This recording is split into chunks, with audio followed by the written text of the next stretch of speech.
তারপরে উত্তরা থেকে আমাদের প্রশ্ন করলেন যে স্বামী অথবা স্ত্রী যদি বেবিচার করে, একজন বেবিচার করলে আরেকজন তার জন্য হারাম হয়ে যায়। আসলে কথাটা ডাইরেক্ট এইভাবে নাই, তবে বিষয়টি হলো আপেক্ষিক। কারণ বেবিচার হলো কবিরা গুনাহ। কবিরা গুনাহের দ্বারা ব্যক্তি যদি তওবা না করে তাহলে ঈমান তার থেকে বেরিয়ে যায়। আর ঈমান বেরিয়ে যাওয়ার কারণে অবশ্যই ইসলামের কারণে যতগুলো সম্পর্ক তার হয়েছে এই সম্পর্কগুলো ছিন্ন হয়ে যায়। তবে তবে এই ব্যাপারটা আপেক্ষিক। এই জন্যে রসুল সাল্লাল্লাহু তাআলা এটা ব্যাখ্যা করতে গিয়ে অন্য হাদিসে বলেছেন, যখন কোনো ব্যক্তি বেবিচার করে তখন ঈমান তার থেকে বেরিয়ে যায়, যখন চুরি করে ঈমানটা বেরিয়ে যায়, যখন বেবিচার শেষ করে চুরি শেষ করে ঈমান আবার তার কাছে আসে যদি সে রিসিভ করে।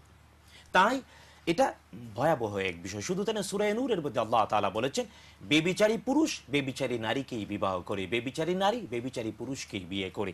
তাই এই ক্ষেত্রে পরস্পর হারাম হওয়ার বিষয়টা আপেক্ষিক, তবে অতি গুরুত্বপূর্ণ হলো।